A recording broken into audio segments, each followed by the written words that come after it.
ఆచి chicken masala. Moinabad farmers drugs కేసులో కీలక పరిణామం చోటు చేసుకుంది. ఈ కేసు దర్యాప్తునకు మొత్తం 9 మంది అధికారులతో సిటీ ఏర్పాటు చేస్తూ ప్రభుత్వం ఉత్తర్వులను జారీ చేసింది. సిపి సుధీర్ బాబు పర్యవేక్షణలో ప్రత్యేక దర్యాప్తు బృందం కేసును పర్యవేక్షించనుంది. శనివారం రాత్రి తెలంగాణ ఈగల్ పోలీసులు ఆకస్మిక దాడి చేసి 11 మందిని పరీక్షించగా 6 డ్రగ్స్ తీసుకున్నట్లు నిర్ధారణ అయింది.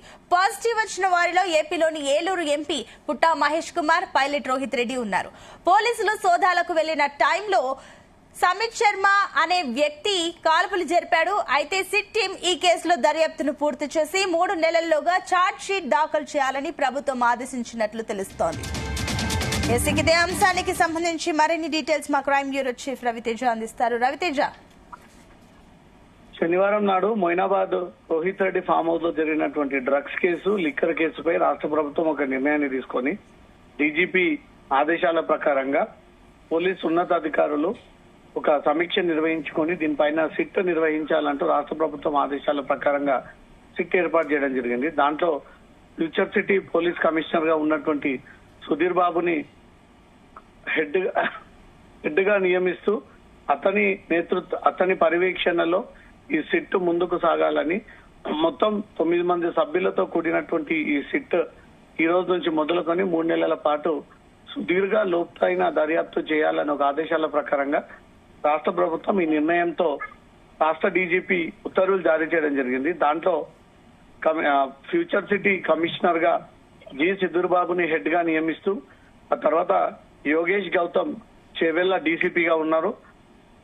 గ్రే హౌన్స్ గ్రూప్ కమాండర్ గా ఉన్నటువంటి రవీందర్ రెడ్డి, షాద్ నగర్ డీసీపీగా ఉన్నటువంటి సిహెచ్ శిరీష, ఈగల్ ఫోర్స్ డిఎస్పీగా ఉన్నటువంటి హరీష్ చంద్రారెడ్డి, ఈగల్ ఫోర్స్ డిఎస్పీగా ఉన్నటువంటి బుచ్చయ్య, మొయినాబాద్ పోలీస్ స్టేషన్ ఎస్హెచ్ఓగా ప్రస్తుతం ఇన్వెస్టిగేషన్ ఆఫీసర్ గా ఉన్నటువంటి Mallikarjun Reddy, Mokila police station SI Koteswararao, Moinabad police station SI N Venkanna, Shamshabad rural police station ఎస్ఐగా పనిచేస్తున్నటువంటి సాదత్ అలీ, ఈ 9 మంది future city commissioner Sudheer Babu మొత్తం 10 మంది నేతృత్వంలో ఈ సిట్ ఫామ్ చేస్తున్నట్టు కూడా రాష్ట్ర డీజీపీ ఉత్తర్వులు జారీ చేశారు.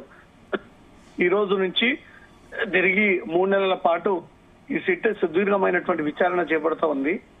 రోహిత్ రెడ్డి ఫామ్ హౌస్ లో ఈ డ్రగ్స్ ఎక్కడి నుంచి వచ్చాయి, ఎవరి ద్వారా వచ్చాయి, ఎప్పుడెప్పుడు రోహిత్ రెడ్డి ఫామ్ హౌస్ లో ఈ డ్రగ్స్ పార్టీలు జరిగేవి, లిక్కర్ పార్టీలు జరిగేది, ఎవరెవరు వచ్చిపోయేవారు, ఫామ్ హౌస్ లో ఉన్నటువంటి సీసీటీవీ కెమెరాలన్నిటిని కూడా ఎందుకు తొలగించారు, అక్కడ సెక్యూరిటీ సిబ్బందిని ఎంతమందిని నియమించారు, గతంలో ఎలాంటి సమాచారం తెలియకుండా గుట్టు చప్పుడు కాకుండా అనేక సార్లు ఈ రకమైనటువంటి డ్రగ్ పార్టీస్ జరిగాయనేది కూడా పోలీసులకు కొన్ని అనుమానాలు ఉన్నాయి.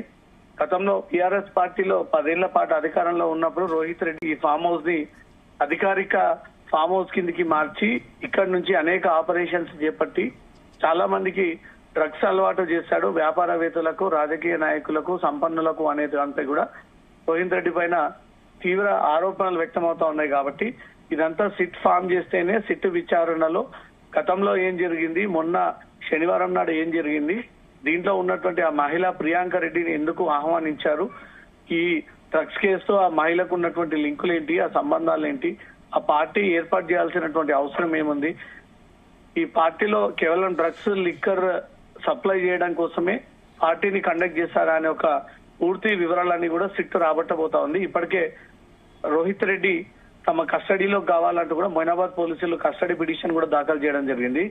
ఏ క్షణమైనా కోర్టు కస్టడీకి అనుమతిస్తే సిట్ అధికారులు రోహిత్ రెడ్డి, రితీష్ రెడ్డి, నితీష్ శర్మ ముగ్గురిని కూడా అదుపులోకి తీసుకొని తమదైన స్థాయిలో పోలీసులు విచారణ చేపట్టి గతంలో ఈ ఫామ్ హౌస్ కేంద్రంగా జరిగినటువంటి ఇల్లీగల్ దందాలు, డ్రగ్ వ్యాపారాలు, డ్రగ్ లింకులు, real mafia, Bengaluru drugs case, తర్వాత దుబాయ్ లో ఉన్నటువంటి ఆస్తుల వ్యవహారాలు, ఈ నితీష్ శర్మ అనే వ్యక్తికి ఎక్కడి నుంచి డ్రగ్స్ సరఫరా అయ్యింది, ఇతను కాల్పులు ఎందుకు జరిపాడు, రితీష్ రెడ్డి దగ్గర ఉండాల్సినటువంటి వెపన్ ఈ నితీష్ శర్మ దగ్గర ఎందుకు ఇతను భద్రపరుచుకున్నాడు అనే కోణంలో సిట్ ఫామ్ అయిన తర్వాత ఈ వివరాలన్నీ కూడా సేకరించేటువంటి ఛాన్స్ ఉంటుంది. అయితే ఇప్పుడు ఈ డ్రగ్స్ లింక్స్ సంబంధించి ఏమైనా డీటెయిల్స్ వచ్చే ఛాన్సెస్ ఉన్నాయి విచారణలో, ఆ విషయాలు ఏమైనా బయటకు వచ్చే ఛాన్స్ ఉందా? ఇప్పటికీ రిమాండ్ రిపోర్ట్ లో పోలీసులు దాఖలు చేసినటువంటి అంశాల ప్రకారంగా హిమాచల్ సిమ్లా ప్రాంతంలో ఒక వ్యక్తి నుంచి 15,000కు ఈ కొకైన్ డ్రగ్స్ ని ఈ రవి కౌశిక్ అనే ఒక వ్యక్తి కొనుగోలు చేసి అక్కడి నుంచి శనివారం నాడు మొయినాబాద్ పార్టీకి తీసుకొచ్చి అక్కడ అందరికీ పంచిన తర్వాత మిగిలినటువంటి 2 ప్యాకెట్స్ మాజీ ఎమ్మెల్యే రోహిత్ రెడ్డి డ్రైవర్ గా ఉన్నటువంటి శ్రవణ్ కుమార్ కి ఈ డ్రగ్స్ అందజేయడము, పోలీసులు విచారణ సమయంలో అతని జోబులో ఉన్నటువంటి ప్యాకెట్స్ ని స్వాధీనపరచుకోవడంతో అది రవి కౌశిక్ తీసుకొచ్చినటువంటి డ్రగ్స్ అంటూ కూడా తను కూడా ఒక కన్ఫెషన్ ఇవ్వడం జరిగింది. ఒకదానికొకటి లింక్ అయి ఉంది కాబట్టి ఈ ముగ్గురిని విచారణ చేపడితే అనేక డ్రగ్స్ వ్యవహారాలు బయటకు వచ్చేటువంటి ఛాన్స్ ఉంది, అనేక లింకులు వెలుగులోకి వచ్చేటువంటి అవకాశం ఉంది.